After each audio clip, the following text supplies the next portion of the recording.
How can you easily get noticed and win more of the right clients? And how can you do that without complex marketing, constantly creating content, or lowering your prices? If you're working hard, putting yourself out there, trying all the marketing strategies, but you're still not getting enough of the ideal clients saying yes to you, you could be making one of the top 3 mistakes that most women business owners make when it comes to getting more of their ideal clients. On the 3rd of June, marketing expert Michelle Falzon and I are hosting a free workshop to help you create a steady flow of ideal customers on demand to grow your business. You can register for free now at ideal-workshop.com. That's ideal-workshop.com. Typically on this podcast, we talk about strategies to grow your business, to build something that helps you live a life that you love. Today, we're changing things up a little bit because more and more I see women in a really difficult position, one that we haven't discussed before. What happens when you grow a business, you achieve the success that you set out to, you have a client base, you have sales, you have the funnels, you have the team, and then you realize you've actually built a trap for yourself. What if you find that the business you've worked so hard on has become something that takes joy away? It takes freedom away from you rather than giving you those very same things. Do you scrap it all and start again? Do you sell the business? Do you shut it down? Do you suffer through and continue on as always? Today we're talking about what to do if you are at this point that I'm talking about. And we also talk about how to prevent yourself from getting there in the first place. So let's dive in.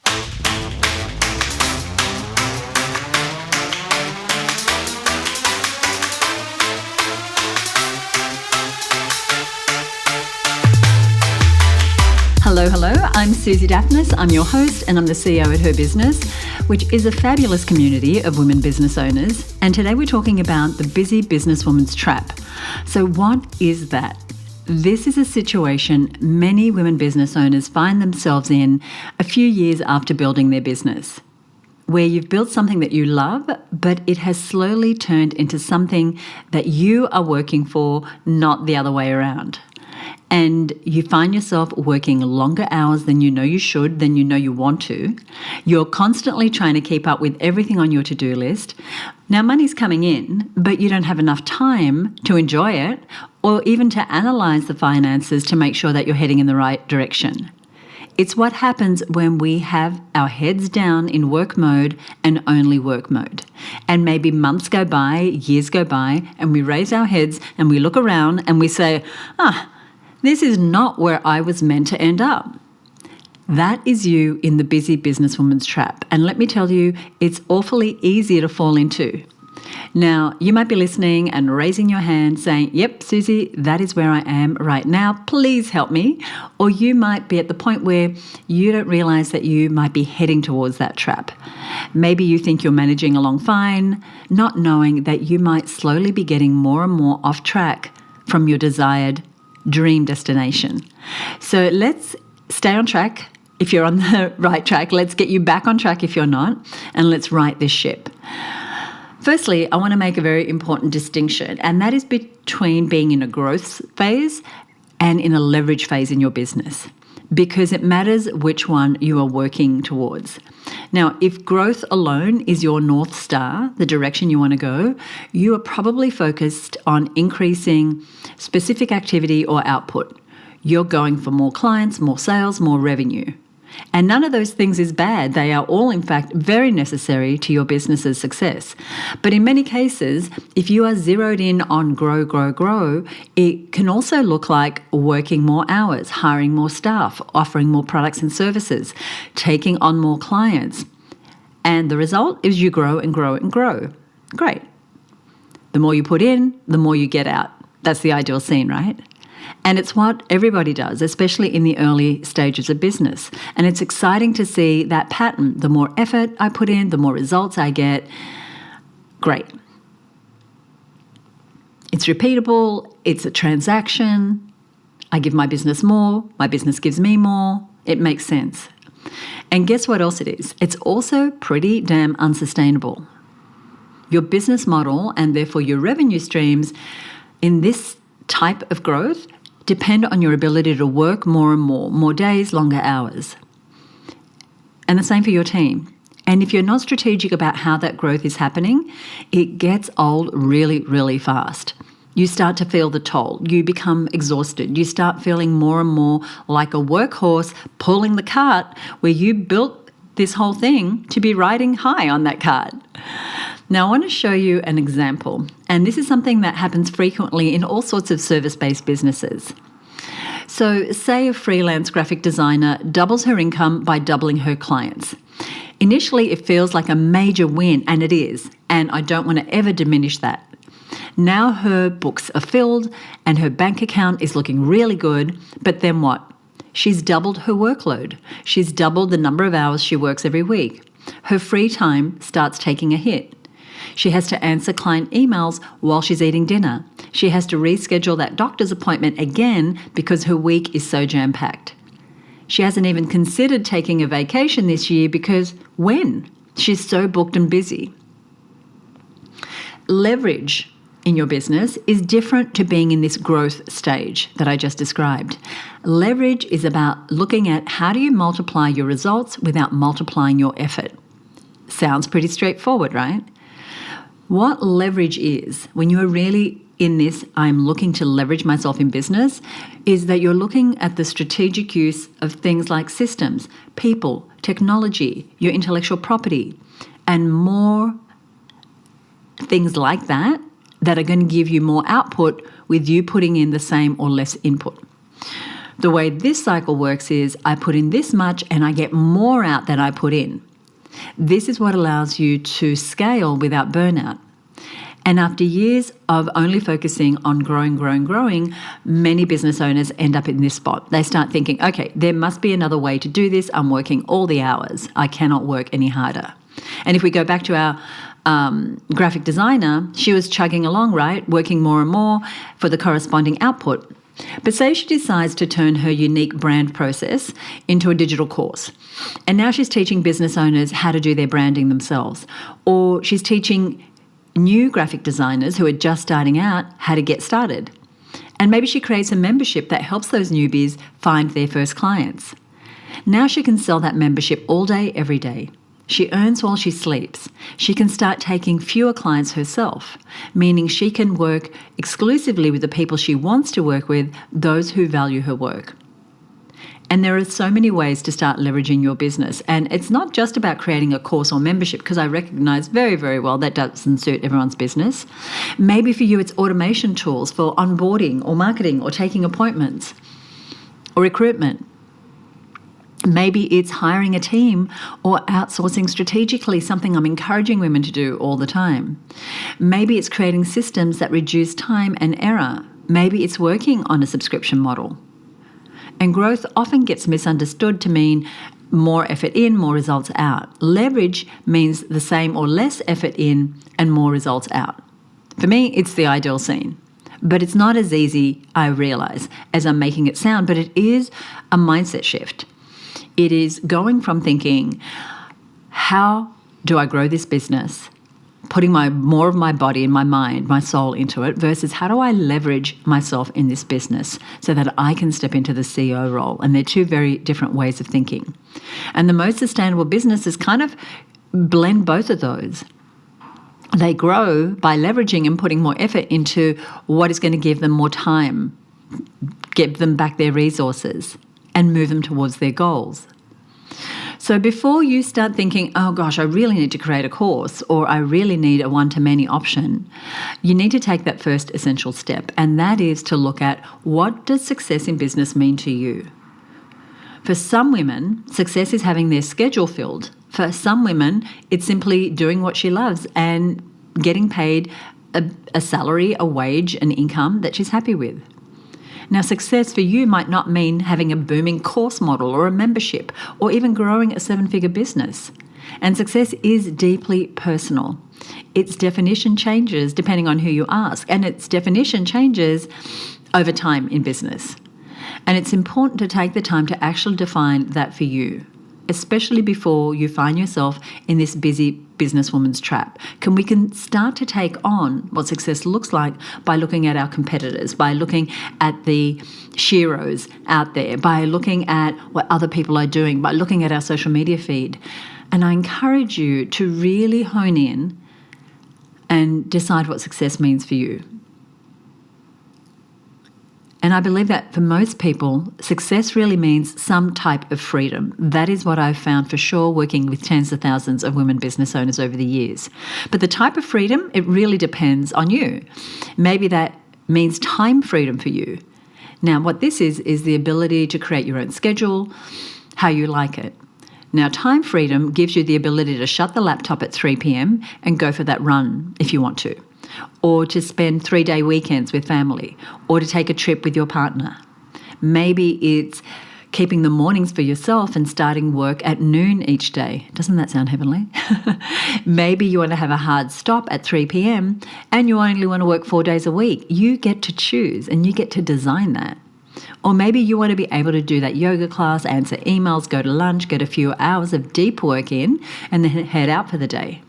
And we forget that we are the business owner. We get to design how much we work and what days we work. We don't have to be all in the busy businesswoman's trap. And time freedom is about your ability to choose what your day, your week, your year is going to look like. That's why I always encourage women to look at the entire year and make sure they put in blocks of time where they are not working. Whether that's because they're on vacation, where maybe it's a staycation, maybe it's celebrating a milestone birthday of a friend, or whatever it is. One of the ways that I've introduced time freedom for me is that one week a month, I don't do client-facing work. I work on the business. I do more planning and thinking and strategizing. And that little bit of giving back to me has made such a big difference. It kind of takes the pressure off. And those weeks, those clear weeks for me, are so productive. And in fact, I'm going to put a link in the show notes to my Clear Week episode. Excuse me. So that's time freedom. But maybe what motivates you is money freedom. And I think everyone is motivated to some extent by financial freedom. Otherwise, why would you start your business? And we want the ability to pay our bills on time. We want to pay off our mortgage. We want to splurge on nice things and great dinners. You might want to buy that handbag that feels like it's been following you around on Instagram for years. And I want to say there's nothing wrong if you value money freedom the most, and that's why you started your business. I think we tend to associate that, wanting money, with motivation and greed, but we really need to let go of that because that thinking just puts limits on our ability to actually create financial freedom. It's an incredible feeling to be able to buy something without worrying about the price tag every once in a while.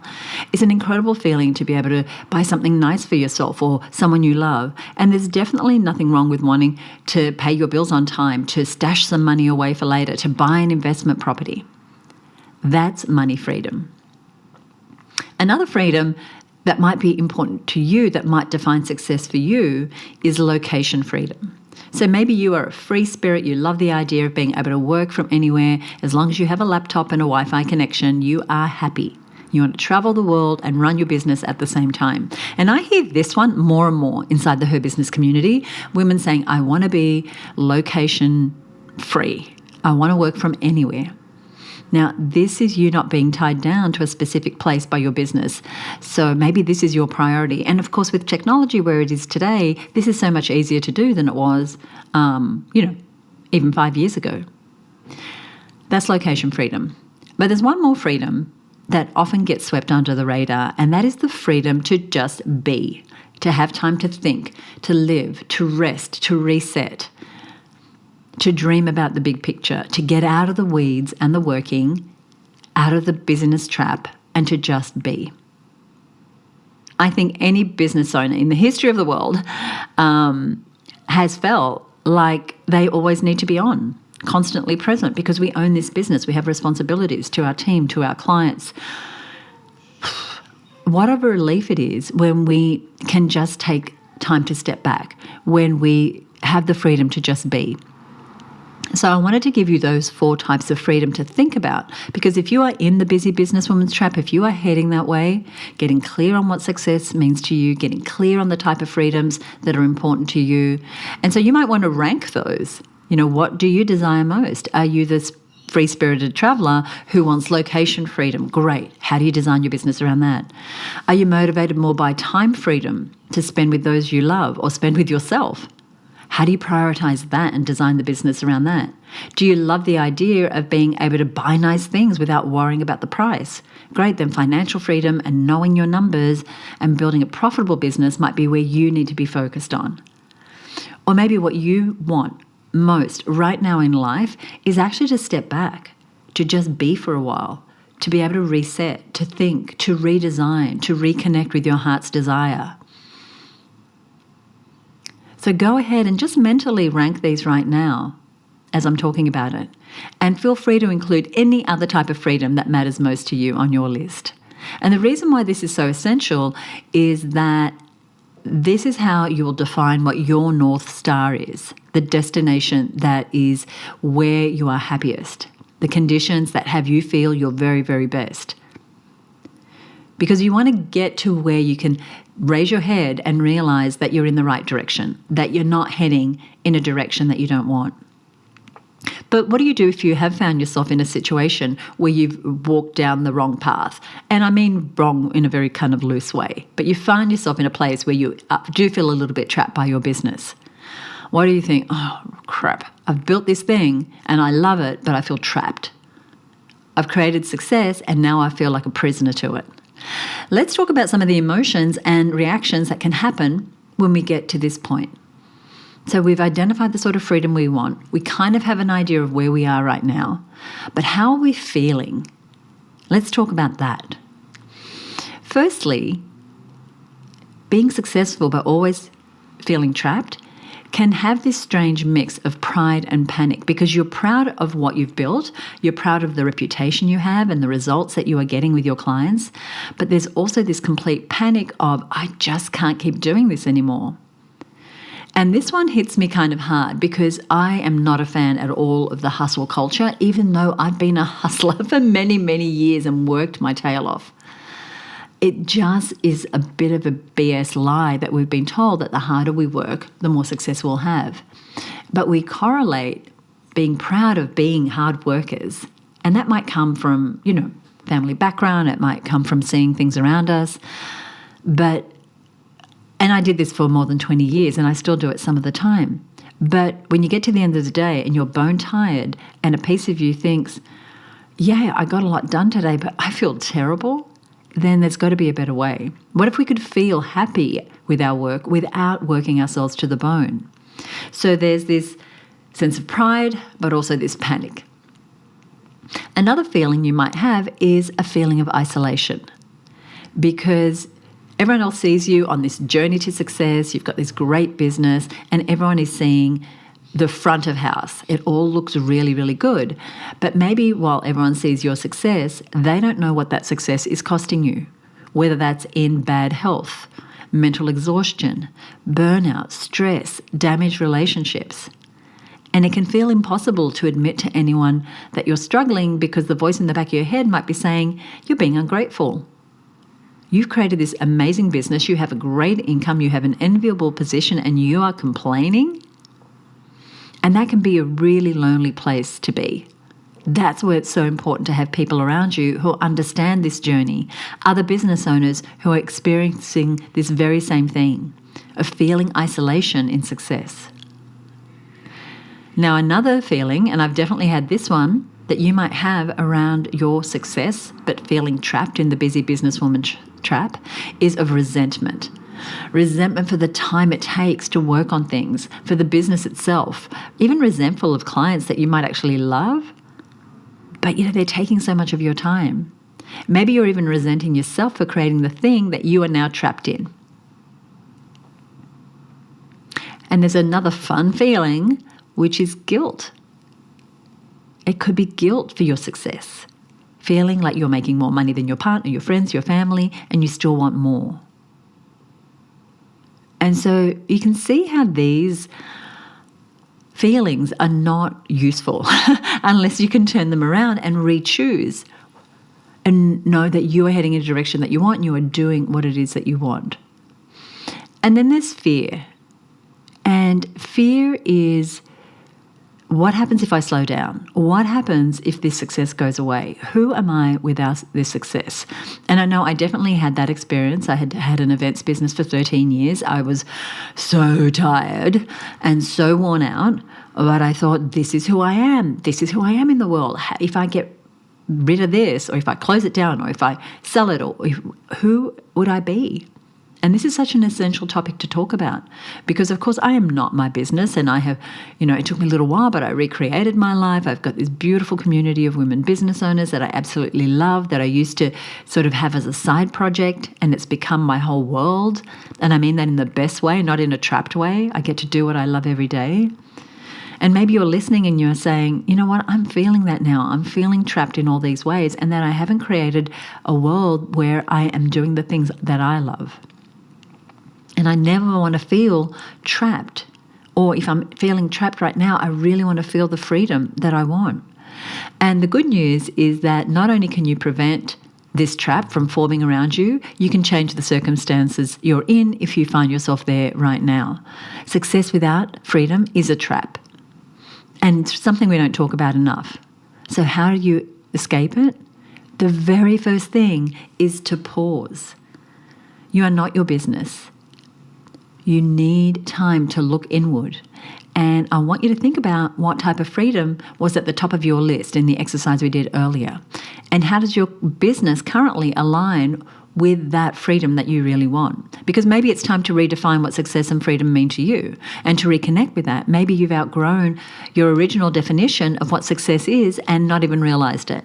And maybe once it was about earning as much as you could and proving yourself, and now it's about wanting more time, more energy, more joy, more space, and more choice.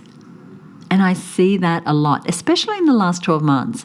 Women within the Her Business community have been expressing to me that they don't want to hack it, slay it, 10x it, grow. They want more space. They want to do less and earn more.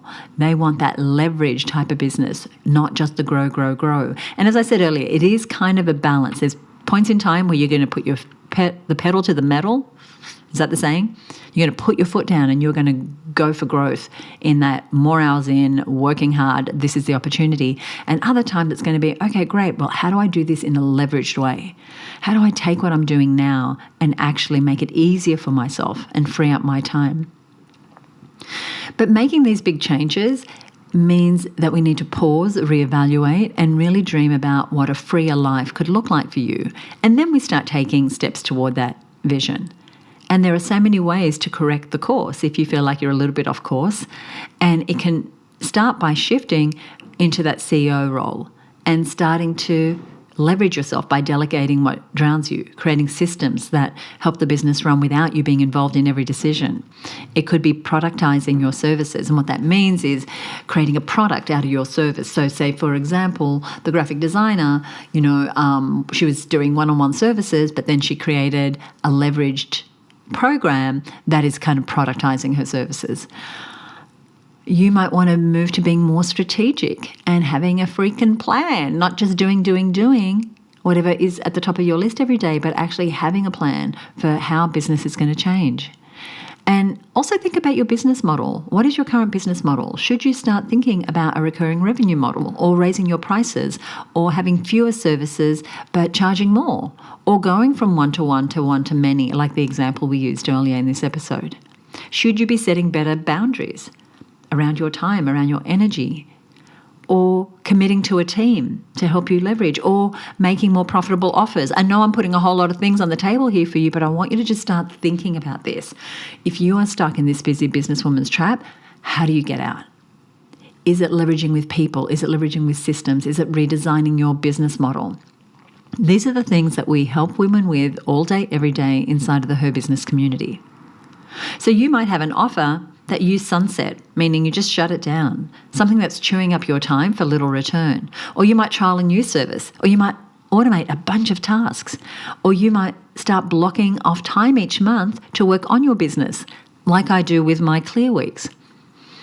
You do not have to wait until you are burnt out to make this change. Even if you're getting a little bit of a sense of, I think I'm just running on fumes, now is just time to start to make some of these changes. And the most important thing is to step back And sometimes that is physically stepping back. That is why we run our retreats, where women can actually step away, like move away from the pain, move away from the chaos, move away from the day-to-day to reevaluate, to be honest with yourself. Because there's no shame in having gone in the wrong direction. We all do it. But what is admirable is to be courageous enough to say, I'm going to change this course. And so that we don't wake up a day in the future in that hustle and grind and feel depleted and detached from your purpose and thinking, I hate this business. Or ever reaching that point where you say, I am just too tired to even care, which is where I got to before I made a big change. There is always, always time to reconnect with what you want. And there is so much help for you to prevent it from happening in the first place. And one of the things that's going to be really important for you is to be in a community with other women business owners who face the same challenges, the same stresses, the same emotions. They feel the fear of losing their identity. They feel the isolation. They feel all the emotions I mentioned earlier. They feel the guilt. And I have seen women's spark come back alive when they tap into community and they reconnect with what they really want, those two things together. There's so much possible for you. You start having time that is truly yours. You start living a life that's by design. You're energized by a business that runs without you in every single detail and every single decision. And you build your confidence, you build your joy, you build your self-expression. And most importantly, you find your way to the freedoms that matter most to you. And you start living a life where you are doing what you love every day. Working with the clients you love, offering the products and services you love, working the days that you want to work, not working when you don't work. All those fun things. I would love to hear your thoughts about the busy businesswoman's trap and the steps that you might take to connect with your personal path to freedom. You can head over to our Her Business account on Instagram and just direct message me. I could talk about this topic forever, so let's continue this conversation. And this episode would not be complete if I didn't invite you, if you are not yet part of the Her Business Network, to join us. We are about community. We are about surrounding yourself with women who get it, who are going through the same experiences, and know that it's never a pity party, because that is not what I am. It is about empowering each other. It's about unlocking opportunities. It's about shifting our mindset. And if you go to herbusinessnetwork.com and the doors are closed, just join the wait list and I'll send you an invitation to join us privately when we have spaces available. The other thing I want to mention is talking about getting away and putting yourself in a new situation. I'm taking 10 women to the gorgeous island of Crete in Greece in October to do the work that we've just talked about today, to get connected. And it's for women who know they want more out of their life and their business, but they're just kind of stuck and not sure how to get there. And what we'll be doing over the 8 days in Crete is really unlocking the path to that, really designing what this new business and life and opportunities look like for you. And I will put a link to everything I've talked about here today over on our show notes page at herbusiness.com/310. But if right now you're like, okay, I want to learn more about Her Business Trailblazers in October, then just head to herbusinesstrailblazers.com and you'll see the information. But if you've forgotten the links I've given you, just go to herbusiness.com/310 and I'll put all that information there. Now, I want to give a shout out because I so appreciate you listening. I want you to know how much I enjoy putting this show together for you, and it makes such a big difference to someone who has a podcast to know, hey, people are listening, they're actually getting things out of it. And Amanda Paul is a long-time listener. She has a business called Brand Injection. She's one of our Her Business members, and she works with property developers, helping them generate more sales and more leads by helping them optimize their websites and their sales pages. Now, she listened to episode 300. That was one of our milestone episodes. We celebrated big time when we reached 300 episodes of the show. And she said, episode 300 was a cracker. From mindset shifts around billable hours, how to think bigger and clarifying your goals, to knowing the difference between being self-employed or a business owner. She said, my favorite takeaway was own your stuff. Susie and her guests offer such inspirational advice from their own business experiences and from the heart. Well worth a listen. Thank you so much. We really appreciate that review, Amanda. And we will continue to bring new episodes that we hope that you will love. Now, if you enjoyed this episode, we would love it if you would leave us a rating or a review on Apple Podcasts, or you can shoot me a DM over on Instagram. You'll find us at Her Business on Instagram. If you're new to the show, be sure to subscribe wherever you are listening and join us in the next episode for more inspiring stories and lessons from successful female entrepreneurs. See you next week right here on the Her Business podcast. Bye for now.